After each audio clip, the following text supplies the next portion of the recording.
this powerful cocktail that like hits us like cocaine. Oh, I want a little piece of chocolate. Oh, well, now your dopamine levels just went up 55%. That's 1,000% over your baseline dopamine level. I felt it bigly. Oh boy. God, it feels like I'm a teenager again. The spike is less and less, but you need more Right. to get high. Having sex in a hot air balloon. Never done that before. Welcome to Swinger University. I'm Ed. And I'm Phoebe. Today is going to be really fascinating because we dive into NRE, or new relationship energy. We talk about some novelty aspects of the lifestyle and how that really kind of triggers all of the pleasure centers in your brain. And we're going to talk about a pleasure paradox. Yep. We're going to talk about chasing dopamine and, of course, the whole addictive aspect of ethical non-monogamy. So it's going to be fun. We're going to have a good time with it.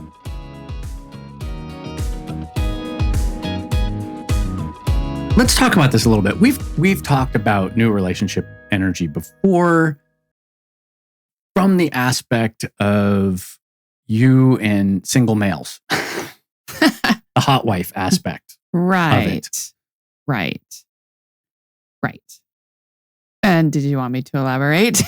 Sure. Let's talk a little bit about there. Let's talk a little bit about single males or your hot wife experience. Well, let's go into like a little bit first, and then I'll provide that as an example. Okay. I was excited to talk about you. And I know. So with the new relationship energy scientific chemical thing that goes on with all of us, you've got your dopamine, your serotonin, your norepinephrine. Norepinephrine. Oh, wow. Now you got me all tongue-tied. Norepinephrine. That's it. I can't look at your phonetics. I have to just say it. And then that equals desire and attraction. Right. And then the oxytocin creates the bonding. Right. And so that's this powerful cocktail that like hits us like cocaine. Yeah. And there's a book I was reading called Dopamine Nation by Anna Lembke. She's a MD. And she had some really fascinating data in this book. I highly recommend it. Some of this was fascinating to me. I want to call this out. Let's just say your dopamine levels are like at your base level. Right. Let's just talk about normal baseline. You wake up in the morning and you've had your cup of coffee and you're at your normal level of whatever. What is that? Yeah. Right. You're just normal baseline. Right. Okay. So after you had your cup of coffee, you decide, I want a little piece of chocolate. Oh, well, now your dopamine levels just went up 55%. 55% just from a piece of chocolate. Now, let's say, come by 10 o'clock, you're feeling a little frisky. You work with your partner at home, and you're like, I want a little, or maybe it's lunchtime, and you're like, I want a little nooner. I want to take a break. Yeah. Oh, now your dopamine just went up 100% over your baseline. Right. Fascinating. I didn't know this. Now, after your little rendezvous between the sheets, you're like, I could really use a cigarette right now. That was just fabulous. Oh, that's 150% over your baseline. Right. Now, what I don't know is it additive? Like, does the chocolate with the sex with the cigarette like make it, 300% over? Right. I mean, right. Is it a cumulative? Maybe, could be. I don't know. That's a very good question. At a party, let's just say you're a smoker. You go out, you have a smoke, then you come back in and you're into the white fluffy stuff called snow. The snow is going to add an extra 225% over your normal baseline. So now you've had the 150 with the nicotine, you've had your 225. Now you're up, into 500 or so percent. Right. I think that was correct math. Maybe not. Might not quite that close. If you want to take it up even more and you're into amphetamines, that's 1,000% over your baseline dopamine level, which is crazy. Right. And that really kind of nails why some people get addicted to the drugs, because it is it's a brain high, right? Like it's releasing all of these feel-good chemicals up in your brain. Now, of course, we don't mention the side effects of like cocaine, which is severe wallet anxiety and loss. And when you don't talk about amphetamine, which is loss of dental work and, Is that the scratching of the face or is that something else? Yeah, it'll happen with that too. Right. Oh. So severe facial dismemberment. It typically happens with methamphetamines. So dopamine can hit pretty darn hard, and it can last. I mean, you as a swinger, you could be doing this for 6 months, for 5 years. I mean, going at it, it could be pretty darn steady. Right. And as you go, depending on how often you're doing things and when you're doing them, or for how long you're doing them, the length could vary. Right. You've got the people, the events, the resorts, and the types of relationships that are all going to be different factors for your dopamine high. Right. So here's some factors that we can talk about. So one of the things that you can think about is if you live in an area that has maybe a lifestyle club where you could go at every week, like every Saturday night, that's your thing. That means Saturday night, you're guaranteed to see stuff that's going to increase that dopamine level in your head, and you are signed up for it. So if you've got that need, that addiction to that feeling, every week you're there. And then you start to wonder, like, how long can you sustain that? How long can you keep that up? So to speak? And I think later in the episode, I'm not sure if I talk about it down there, but I probably do. But I was starting to think about when there's a certain amount of that addiction comes in, where you've gone to that club and you've seen and felt and had an experience, and now you bring that home, and now it's in your brain, and so.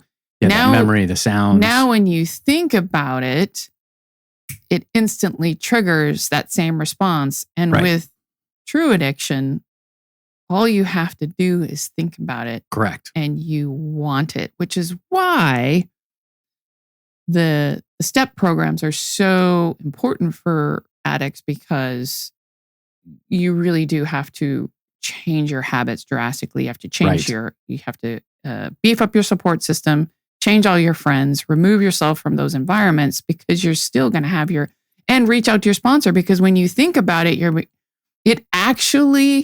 your body starts to feel the craving or feel that need. Right. Because of the brain is powerful. It's the brain drugs, the chemicals. The chemical drugs. Yeah. So let's talk about this, because well, am I going to talk about the single male? Well, that's what I was going to get into. Okay. We've talked about the chemical aspects of it, but we haven't really talked about, well, how does that apply to new relationship energy? Like, what is that? Yes. Okay. So I felt it bigly. Oh boy. You went there. I did go there. When the single male was giving me attention, it was attention from somebody else. It was attention in a text message initially. And usually text messages don't do anything for me. But this guy had a way with words. He was talented. He was very talented with his words. And we met at a bar, all three of us. We had it was great. And then we set up a date. And then when he came over, the interaction was incredible. It was lovely. We had a great time. It was a lot of fun. But that was a different kind of high than what we have experienced with a couple or in an orgy. And I found myself thinking while I was going on walks, listening to other podcasts, I found myself just my mind kind of wandering and thinking about that interaction. And it bothered me a bit because I didn't want that I didn't want to be thinking about it a lot. It started to consume my thoughts, I felt, a little bit more during the day than I wanted to. And that made me uncomfortable. And I knew that was the chemical reaction still happening in my body. Right. And it does take probably a good 3 to 5 days for that to dissipate. So I just waited it out and I talked with you about it. And I said, look, this is making me uncomfortable. Right. I don't know what to do with these feelings. I don't know what to do with these feelings. I know they're not real feelings. They're valid feelings, but they're not feelings that are going to make me change or move my mind on like our connection. Right. But it was oddly weird to kind of stand outside my body and look at myself and go, God, it feels like I'm a teenager again. Or it's just so powerful. It was bizarre. Yeah. Yeah. That the triggering of that dopamine, that new experience caused your body to feel good things. The memories of that were triggering the dopamine release to be continued. Yes. And then because it was novel, it was different. Yes. That novelty also triggered you to think about it because it wasn't something that you were used to. Right. Right. So we had a few more interactions in that regard with singles, but I decided that's probably not for me because it messed with my head a little bit too much. I didn't like thinking about somebody else like that in that way or looking forward to that. Now would it have gotten better if after I got used to it over time? Possibly. But how long would that take? Yeah, I don't know. Because the newness of swinging kind of dissipated for us. Oh, I don't know. It didn't even get close to dissipating until like maybe around year 10, maybe year 11. Right. Where we have over time been to enough events, had enough experiences, been to enough venues and resorts and meet and greets, et cetera, right. that we were kind of like, yeah, been there, done that, got the t-shirt. Yeah, yep. Kind of know what to expect. Yeah. That novelty had kind of worn off. Yes. It wasn't new and shiny. The new swinger smell, so to speak, kind Yeah. of rubbed off a little bit. Yeah. So, which is actually a really good segue to our next section, which is about novelty and how our brains crave novelty. They do. So that's 100% reason why everybody has their new phone every year, because it's new, it's novel. Yep. And the long and short of it is, it's not much different than your existing phone. I mean, especially this particular one.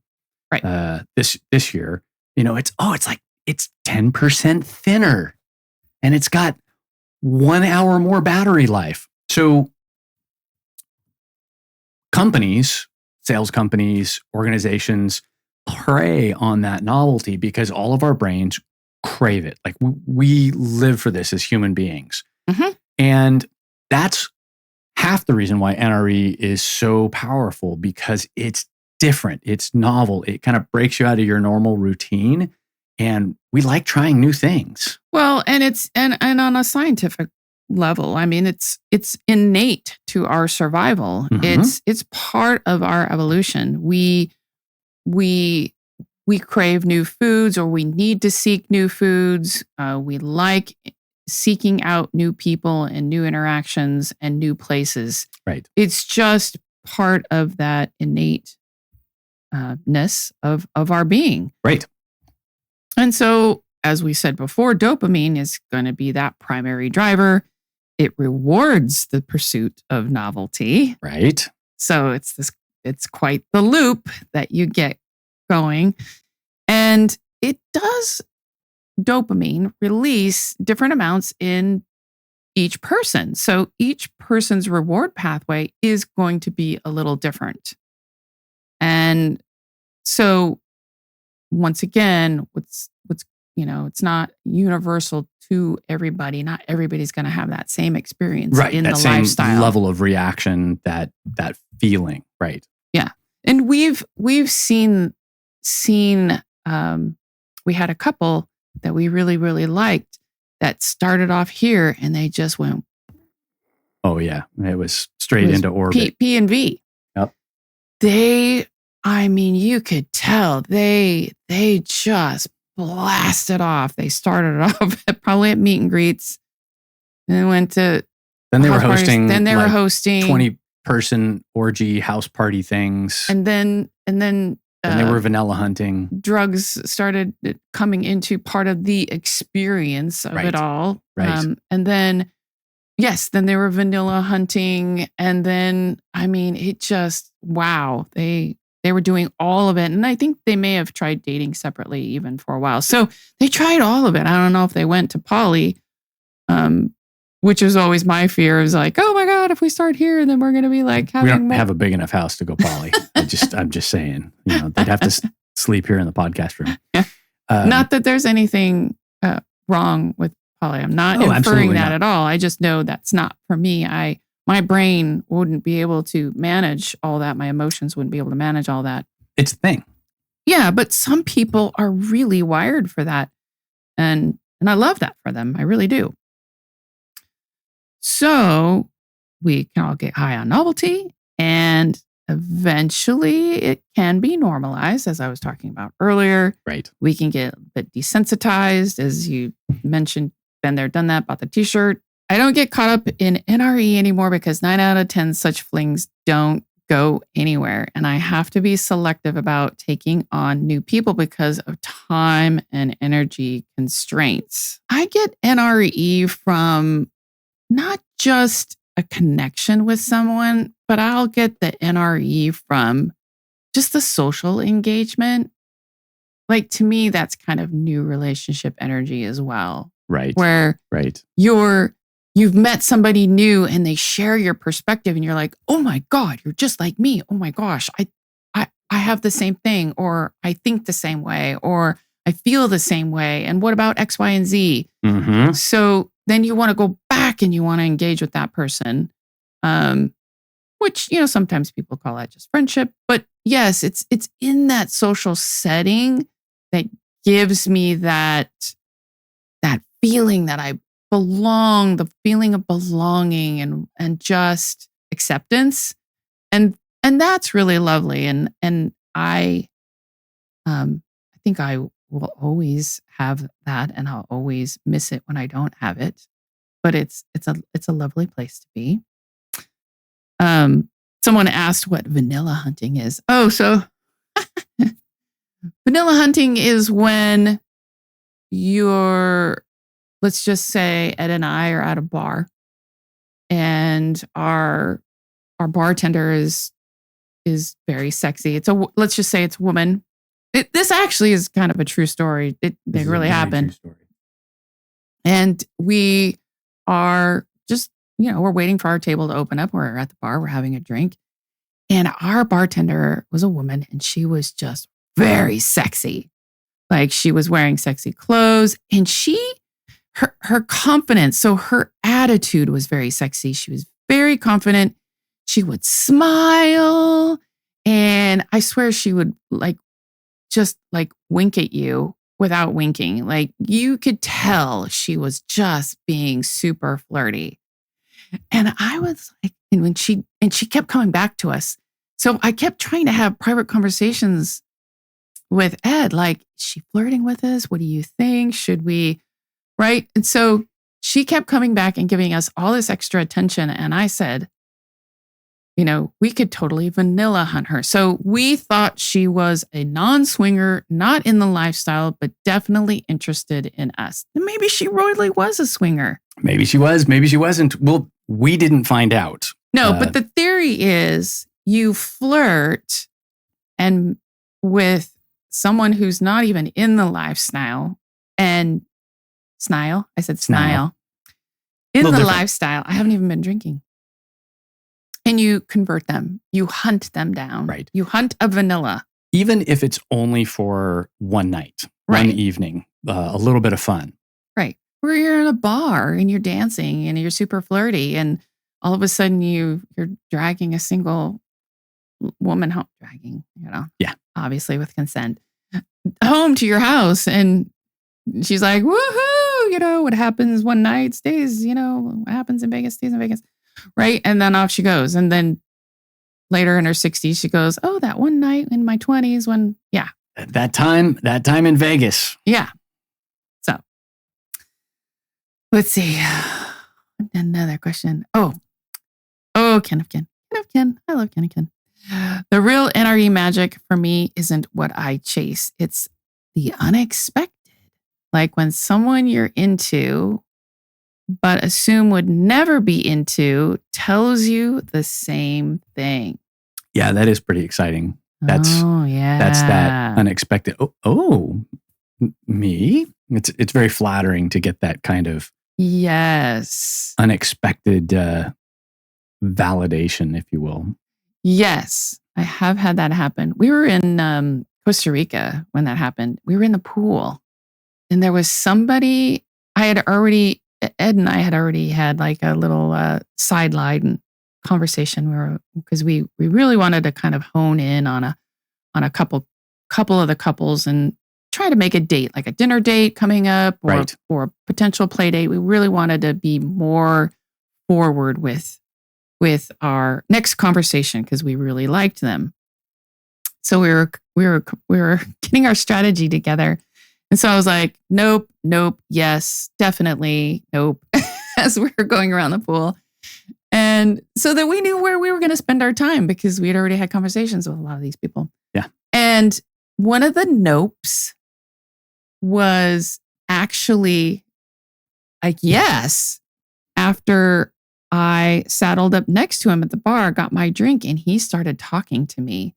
And something about what he was saying was different than before.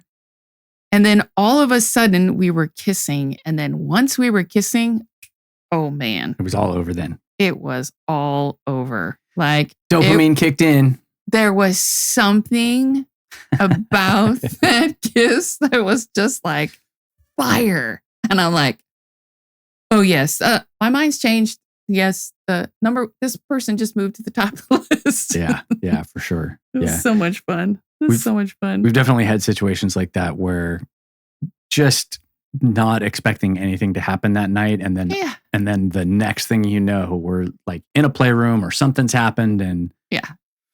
Which is why I don't completely ever write somebody off. Right. I just use the nope, yes, definitely for where, like I said, where we're going to focus our energy because you can't pursue six couples at the same time. You kind of have to, you can, but you also have to lock in one if you're going to get anywhere. Unless you just say, all six of you party in our room, come on down. That's right. And that has happened also. That has happened. So pleasure paradox. Part of this is this whole, addiction cycle that we've been talking about, but then there's this constant bombardment of the pleasure centers in your brain. So they're just being hit over and over and over again. Yeah. Basically, everyday life. And this is probably the best example. And this is why a lot of people have issues with social media. A lot of scientists are having issues with social media because that like dopamine scrolling, you even hear people refer to it as that. Yes. Where you're looking for the next funny, cute, entertaining podcast that just happens to pop up on your screen and you jump into the live room, right? Like we're doing this all day long. Most people are. Yeah. You do it way more than I do. I do. I don't on purpose because it's a time suck and I could be there forever. And I have so Yeah. little time. I need all my time. Yeah. So it's everyday life has become this all-time high, and Right. society has really been drugified. The drugified is normal. Right. And normal and healthy activities like sex, eating, playing games, etc. is even drugified. It's Yeah. I mean, here's some common like vanilla things that we could talk about. Food. They add things to food to make them more savory, more tasty, more who knows what they're Right. putting in there. So you can't eat just one, right? Like they even have commercials talking about how Oh, yeah. addictive the food is. The chip. Remember we watched the documentary on the chip and the science behind Yes. the potato chip and the special machine they They- had designed. To create that crunching sensation and how long it lasted and all of that. And the flavor and They've how it perfected it. dissipates on your palate and how it moves around your mouth. I mean, there is Yeah. some serious science behind a potato chip. And then we can talk about just sex in general. It's not only available anywhere. I mean, we're all walking around with little porn machines in our pockets all the time. Yeah. But it's on TV too. And and I'm glad that it's becoming a little bit more normalized and that people aren't freaking out about sex as much as they used to. But television shows now, right? They're full-blown sex scenes. And because most people watch TV on cable, we're talking like full frontal nudity most of the time. Oh, yeah. Like the only thing they don't show is penetrative sex Right. yet. Right. Yet. Game of Thrones in a couple seasons, you never know. I mean, you just get there. Right. But kind of peeling back even from the sex scenes and that kind of aspect of it, think about how fashion has evolved and how even like a halftime show at the Super Bowl is very sexualized. Like everything about pretty much anything that we do in entertainment, it's like very sexily dressed. They're gyrating their hips. And, this has been going on for a long time because Sure. Elvis's biggest problem Yeah. was that he gyrated his hips and it was very sexual. And so people had huge problems with Elvis Presley and his dance moves. Yep. And it hasn't changed, right? Like there's still this constant flooding of sexual imagery in pretty much everything we do. I prefer that to then maybe the constant violent, stimulus that we're getting all the time too, but it does become kind of desensitized over time. Yeah, and due to that constant dopamine high, Right. outside of our normal dopamine levels, Right. That just woke up Yep. level. Yep. the brain really does try to regulate by seeking balance. Yeah. And thus reducing your dopamine production because it's trying to seek balance, which is why the theory is a lot of people are kind of slipping into that depressive state Right. because your brain is constantly trying to regulate that. Right. And it becomes this chronic dopamine deficit where the spike is less and less, but you need more Right. to get high. Well, and part of that too is that the level that you've become accustomed to is so disproportionately high that when you're not at that level, you feel like you're wrong.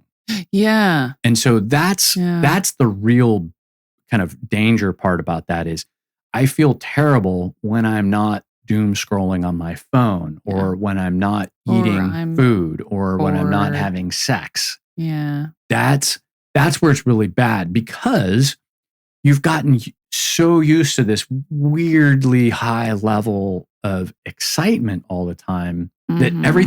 everything at a normal level, which would have been like, wow, this was a great experience, has now, it's not so great. Yeah. And so then why, right? And 4 factors have increased: the quantity, Yep. the access or availability, the Yep. potency, and the novelty. Yeah. And this all affects the dopamine center of the brain. Yes. And so when you're chasing a dopamine high and perhaps have that ENM, ethical non-monogamy, addictive behavior, that dopamine is going to be extremely sensitive to novelty. Yep. And I will say that secrecy that we used to have, Yeah. that was really exciting. Oh yeah. You feel like you're getting away with something. Oh, yeah. It's the ooh. Oh my God. If the neighbors only knew what we were doing. If my parents knew, like if the neighbors knew, like you feel like, I remember the first time I had sex, I swear to God, I felt like I had a neon sign on my forehead, and I felt like everyone was going to know because I looked different. Right. Like people would just look at me and they'd go, oh, you're no longer a virgin. Right. Right. And nobody fucking knew. No. But They do that that was in the the movies all the time. You know? They're like, you've got a glow about you. You got laid. I know. So it was the same thing when we'd go out, right? And then Right. we were raising children at the time that we were doing this, and they were teenagers and they were very aware of what was going on, like around the household and Right. Not specifically the swinging, but no, yes. but they were very keen on noticing how patterns started to change for us. Nosy little bastards. They saw everything. Where you going? What you doing? Why are you dressed like that? How come you're wearing a long coat? It's really hot outside. What's in the bag? Why are you taking a bag? Like, oh my God, all the questions. And so once the questions, we realized they were much smarter than we thought they were. I'd start sneaking the bag into the trunk, into the car, like hours before, so they didn't see us leaving with it. Right. And then I'd have to, and I wouldn't wear the coat, and I'd change in the car. I'd wear something completely different. Right. Oh my gosh. It was annoying, but that was exciting because we're like getting away with something. We're like, dun, dun, dun, dun. We had a secret. We were part of the secret swinger society. I'm getting all like supercharged just by thinking about it because it was exciting. And now we're out and it's not exciting anymore. Well. So one of the other aspects that I think a lot of people get hooked on are swinger vacations. And, yes. You know, depending on, we'll just pick on them, the resorts, they're all inclusive. Alcohol is freely flowing. There's like a critical mass of naked people running around doing naughty secret things. So, and then there's pool games, right? Yes, like dance parties. It's like the best vacation ever. Oh, yeah. Because you get to be naked with other people. And theme nights, and you get to shop for the theme nights ahead of time, which adds to the excitement. I know. Some people get really hooked on that. And we have heard, and I don't know how they afford it, but obviously in a totally different tax bracket than we are, but going to like hedonism multiple times a year or desire multiple times a year, that's freaking great. But are they chasing that like that high? Are they trying to get back to that feeling of where they were before? Mm-hmm. And is that what that's about? I mean, some of it's the relationships too. Yeah. And not that there's anything wrong with that. Other than we can't go, but right. You know, besides that. And a lot of people will, I'm sure I'd like to think that they budget for it. That's the accountant in me thinking that they're budgeting for that. But a lot of people can't play in their town. And so that's what they look forward to twice a year because they have to be out of the country or out of their state to do that. Right. So there are also positive benefits to the relationship, you know, where you're justifying, you know, that it's a good thing. Right. Then there's that pleasure seeking where you're, you know, maybe the next event's going to be better. And we did that too. Right. Because the events that we were going to in the beginning were just, oh my God. They were a little snoozy. They were so snoozy. We had a couple that were really good, So- which started us off on that. Yeah.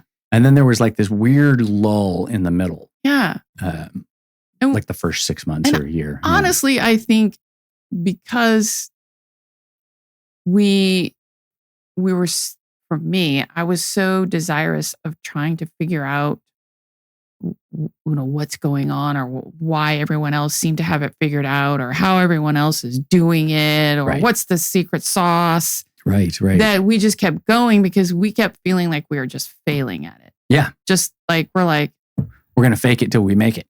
yeah. And so we give ourselves homework. We're like, we didn't talk to anybody again. Oh my God. We're such dorks. And they were like, okay, well, we got to give ourselves homework. So this time we're going to talk to at least one couple. And then so we would beeline it over to a couple. And then we increased it to 3 couples every event. Got to talk to at least 3 couples every event.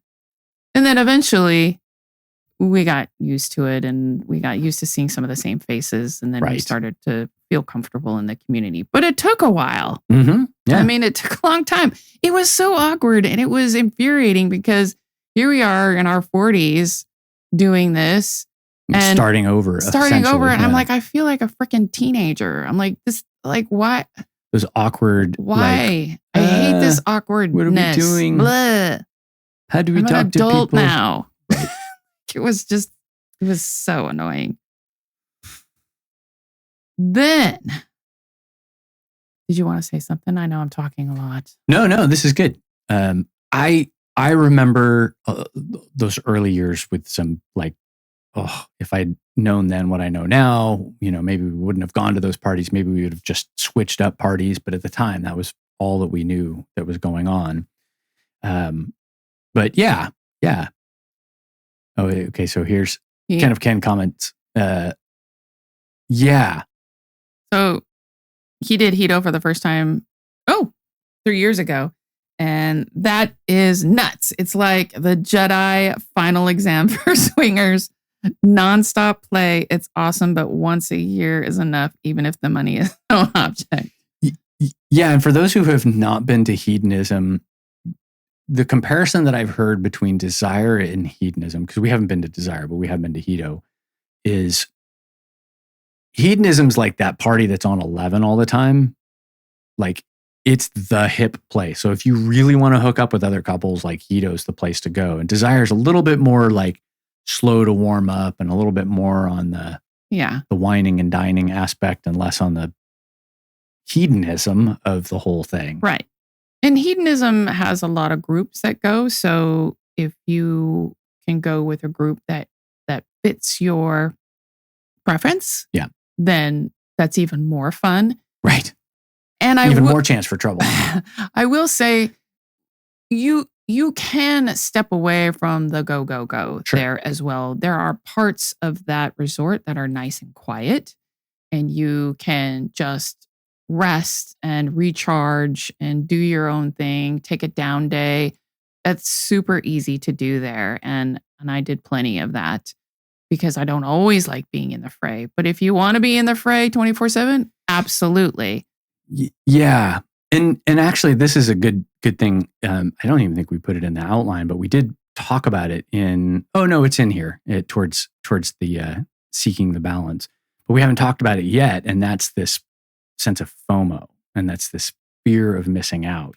And hedonism certainly kicks up FOMO, because even if you're on I don't even think they call this anymore. They used to call it the prude side and the nude side. Yeah, I think they rebranded that. Yeah, I think they got rid of it because I think they felt like they were leaving people out. Yeah. Or made them feel bad because they were on the non-party side of the island. Right. But let's say you do decide to go take a nap, or you do decide to take it down a notch because you were up all night and you were drinking and dancing and doing all the fun stuff.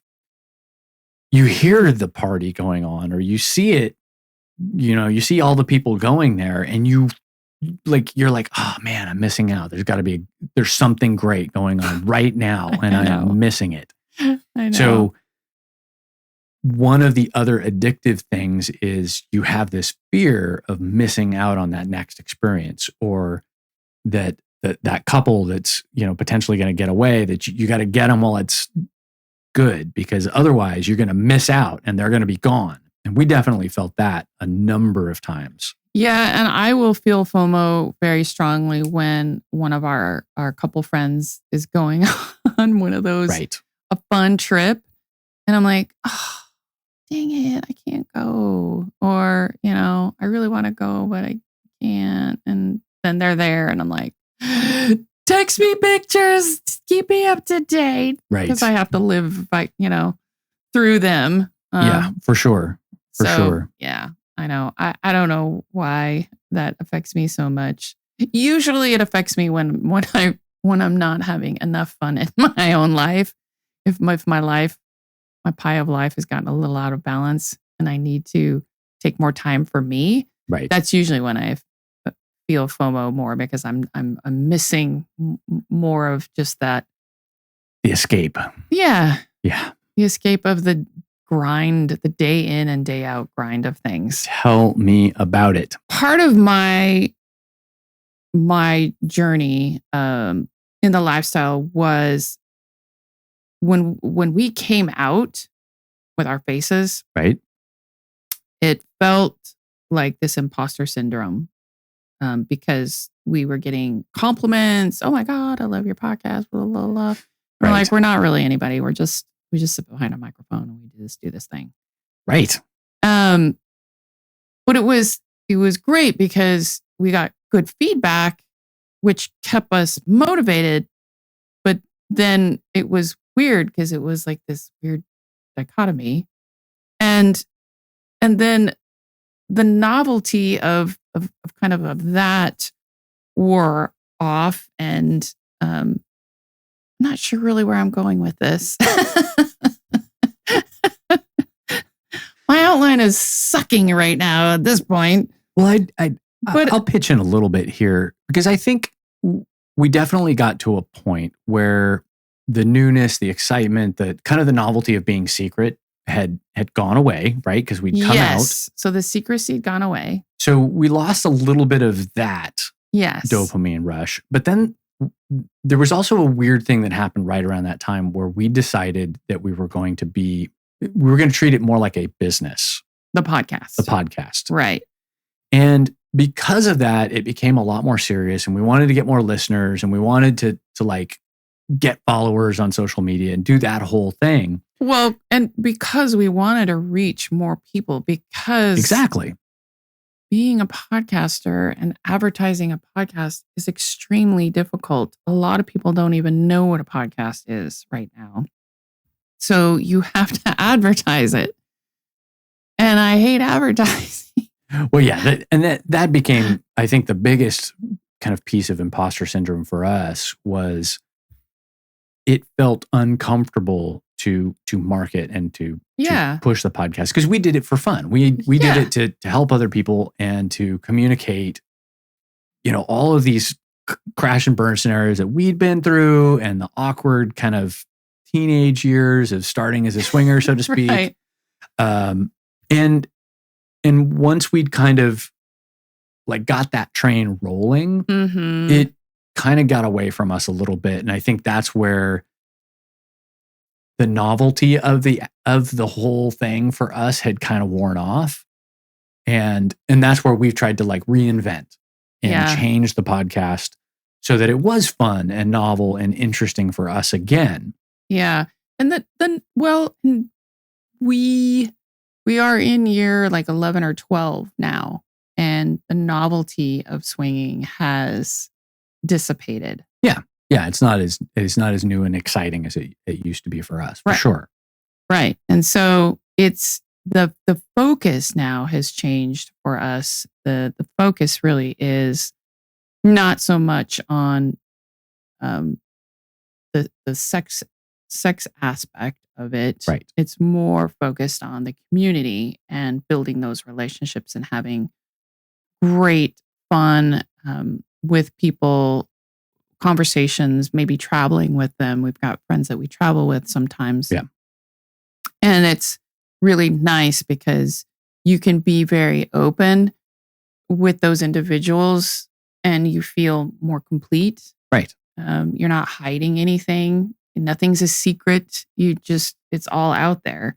And Yeah. it's very freeing. It's comfortable. Yeah. And so it's nice to be able to do that. So it's interesting how it's shifted over time. Now, will we make, will it shift again? I'm sure it will.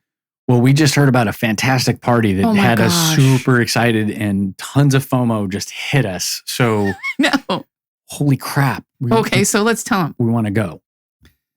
So we're in the Swinger Mastermind group. It's a bunch of promoters getting together and event coordinators and people in the industry, and we all support one another and share ideas. So one of the promoters in there does a event every summer up to 1,800 people? Yeah, he's trying to get, he thinks they're going to be up to 1,800 this year. In Oklahoma, on 120 acres of land. He's got security. He's got food trucks, DJs, vendors, bathrooms, showers. Hot air balloons. Hot air balloons. You could go naked in a hot air balloon. Like, what is not to love about that? You could have sex in a hot air balloon. I will say it is very hot air balloons can be pretty dangerous. I've ridden in one. The landings are pretty rough. So if you're naked, probably not a good idea. Oh. Wear a cup. Bring some support. Don't get caught on the basket. Yeah, don't. No. Yes, and so it's camping. So you're bringing your RV, you bring your tent, whatever you want to stay in, and I think it's only for 3 days, maybe 4. Yeah, I didn't get all the details on it, but just how many people were going to be there and the kinds of fun things that they were doing. Yeah. Some of the contests and fun activities that he was describing. It just sounds like a hoot. Yeah, he kind of described it kind of like a burner event, like Burning Man with swinging, and it's kind of a mashup. Yeah. So. Yeah, those kinds of experiences, which are just like sensory, super exciting. Now you can see how this kind of fits in with this episode, right? Yeah. I'm hearing all of these really exciting, thrilling things going on, novel things that I've never tried before, like having sex in a hot air balloon. Never done that before. Right? Absolutely. Now it is on my bucket list, which is one of those things where it's like, damn, I didn't even know that was a thing. Now I have to do it. Right? Oh my God. I know. And the theme is going to be like Summer of Love. So 60s, flower power, all kinds of fun stuff. So Ed and I were like, right before the episode, we're like, oh my God, maybe we should try and make this event happen. Maybe we could get some cheap tickets to Oklahoma. Right. Fly down there. And then what was my second thought? My very second thought was, I'm not going to get any sleep. Yeah, which is a whole other thing. Because we're going to be in a tent, and I'm not going to get any sleep. Hotel. There are hotels nearby, and they have shuttles that will shuttle you back and forth. Maybe that's what we do. Or we rent some friends. Truck or something when we sleep in the back and we take our new tent thing. Oh. But still, if there's a big party going on around, the FOMO kicks in really hard when you hear the going on. So I don't know. Well, we'll discuss that. Yeah. There's a hot air balloon with my name on it.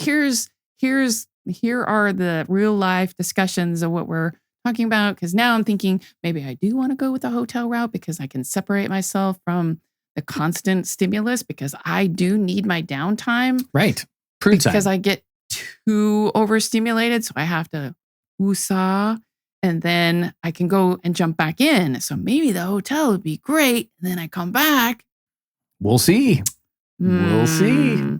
But you do miss a lot of connections when you kind of remove and come back and you remove yourself. Yeah, we've definitely experienced that before. It's nice being immersed. Yes. I know. Yes. So we'll see.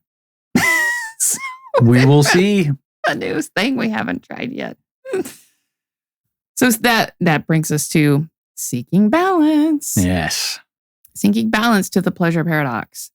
Honesty, if you feel like you have an addiction to it and your finances are running really low because you're out every weekend. You've been to Hito 4 times this year. Right. Maybe have some honesty towards that. Spread out the fun.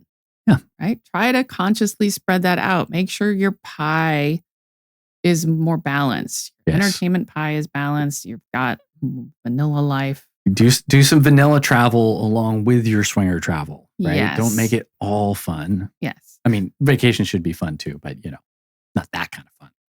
And then take breaks if you need to. Remember that normal is okay. Your lifestyle versus hobby. Right. We did an episode on that last week, right? Yeah. Yeah. We kind of view it. We think that we've done both. In the beginning, it was more of a hobby. We just kind of dabbled, right? And then it became more of something that was all the time. Everything was that focus. And now we're probably more in the hobby aspect of it. It's a little different because this has become more of a business for us. So it's part of our part-time job, basically, that we don't get paid for. Yeah, because it requires a great deal of work. Yeah. And I think one of the other aspects that, and this plays into the social media and a lot of the other stuff that we were talking about, but I think it also applies in the lifestyle, and that's don't compare. So someone really isn't having more fun than you and trying to have that comparison. And this gets really hard, especially when you start talking about sex and the level of how many orgasms she's having versus how many you're having. That's happened before. He's doing a better job of this and that or whatever, or they're having more fun, or they've got your it husband's all, having more fun with this other woman. Yeah. Or they've got it all figured out and we don't have it figured out and I don't understand what's wrong. That was always my thing. I was like, why don't we have it? Why don't we have this figured out? Why is it so? Because it's hard. Because it's life. It's real life, and there's feelings, and there's stuff and going on. And it's messy, and you're coordinating what? Oh, and yes. And I was going to say this honesty towards addiction really comes down to kind of mindfulness and introspection, and I think it's really important to kind of take a step back from things sometimes and really think about why am I having the feelings that I'm having, or why do I feel compelled to always find the next event? Yeah. There's some health, mental health in taking a step back from things, as you said, and really reassessing occasionally and having that healthy perspective on what. And we did. I put the brakes on at one point and we took about an 8-month break. Sure. Yeah. Because I was just so tired of trying to figure out the swinging lifestyle and figure out dating and figuring out couples and figuring out protocol. And there's just so many things to figure out that it just, my brain was full. Right. And then I just needed to not think about it. So what are some ways that people can kind of recenter themselves or ground themselves that would be helpful for this, to kind of take a step back from the phones and the events and the parties and all of the dopamine stuff that's going on? I would say just step away from the lifestyle for a little bit. Yoga, walking, exercise has always been my go-to. Yeah. It really, really does help. Meditation, if that's what you're into. Going backpacking out in the woods. We do that relaxing a lot. And just not having stuff around. And when you're out backpacking, you can't be on your phones. You can't be checking for events. You can't be seeing how well the last episode did, all of that kind of stuff that I get caught up in. Yeah, I wouldn't even say go to a meet and greet unless you're immune to FOMO, because if you're not a meet and greet, you're going to find someone that's going to some new party that you hadn't heard about, and you'll be like, what? I want to know. Or some new Telegram chat that you're not in. And it's like, oh my God. Oh, Yeah. I feel so left out because I'm not in that Telegram chat. And then, yeah, it's torture. So just wait it out, wait out this dopamine high, let your body kind of settle back down, and your brain will naturally strive to reach that homeostasis. Yeah, and kind of a bonus tip for this, and this isn't in the episode, but it kind of plays on a lot of this stuff, and that's pace yourself, right? Like if you're going at it nonstop to the point where you're probably going to burn out, maybe just go to a few less events. Maybe not go to every meet and greet that happens to come up. Give yourself that break and kind of meter it out a little bit so that you can kind of have high moments, and then you can kind of, yeah, we had such a good time last weekend. It was so much fun. Yeah. Live in those feelings for a little bit, and the memory of it, instead of trying to get the next one going and kick it off again. Yeah. And guaranteed, when people they tell you, oh yeah, we have like 20 friends and we all travel together. And you're like, what? Like, man, I wish I had that. I call bullshit. Right. It's bullshit. It's not true. Travel is to the local club, and it's 2 friends. It's not real. 100%. So don't get all wound up like I used to, because I quickly figured out that their description is not even close to reality. Right. Well, you've had 5 drinks in a night. Yeah. Everybody's the hottest people you've ever had at a party. I mean, it just happens. I know. Ken talks about in here, we'll address some questions here. Yeah, Oklahoma. I know that's exactly what I said. I was like, holy crap, that's in the middle of I know. Super conservative I know. South, so to speak. I know. I guess it's the dirty South if it's in Texas area. But anyway. And yeah, I'm kind of convinced with as many Mormon swingers that we've run across in the lifestyle in the 10 years that there's the really repressed people they come out hard.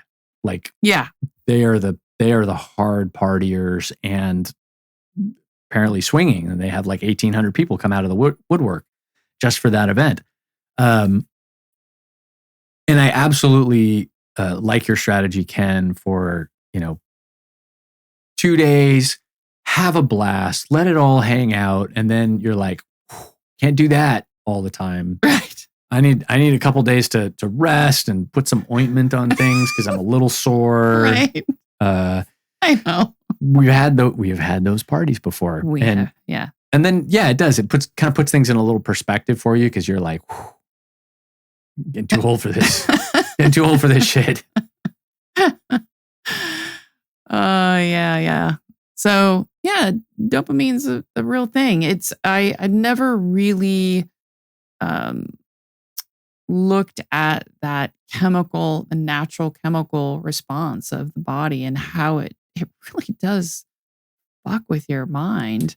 Well, it happens automatically. So it's not even something you have to think about. It just happens to you. I know. And this is why, doctors are so careful when they prescribe any kind of mood altering drug, because it can have great impacts. Sure. And they tend to step you up carefully and step you down carefully because of the way it alters your mood and your mind. And right. I mean, it's no joke. No. And if you think about that, you've got this, normalized level of maybe dopamine, and then you go off of your meds, and then you drop to an abnormal under low. And that's why there's actually another strategy that happens with that too. But because I'm not a therapist or a psychologist or a doctor, we just say the fancy doctory words on a podcast. We recommend a group that deals with this kind of stuff. And if you want to talk to a coach or a counselor about this, We highly recommend it. We absolutely believe in couples therapy and swinger therapists and all of that stuff. We'll put a link to a group called Expansive Connection at the bottom of this episode in the show notes, and reach out to them, talk to them about their services. We've had them on our episodes before. We've done interviews with them, and we highly recommend seeking professional help if you need somebody to talk to. And they practice the lifestyle. They're in the lifestyle in some form, shape or form. Right. Some of them are polyamorous. Some they have a staff of, I think, 4 people, 1 gentleman, I think 3 women. And yeah, they're really great. Yeah, good people. Really great resource. And I love that they're available to this community. Absolutely. Well, thanks everyone. Thanks everyone for tuning in. We appreciate you joining our little Wednesday night party. Don't forget your homework. Tell a friend about our show. And if you want, leave a review and definitely leave a comment, even if it's just an emoji, and I'll steal this from somebody else. And if you know who it is, you can also leave that in a comment because, engagement. You can leave us a voicemail at 916-538-0482, or you can contact us at swingeruniversity.com. Well, thank you all for tuning in. And as we say, keep learning, keep growing, and keep it sexy. And we'll talk to you guys next time. And if you want to catch next week's episode, you do have to join Patreon, because we have to keep balance in our life. And every other Wednesday is the public episodes. But if you want to hear the behind the scenes and the stuff that's going on in our private lives, stuff that we don't talk about in the main episode, you're gonna have to check us out on Patreon. So till next time. Ciao, ciao.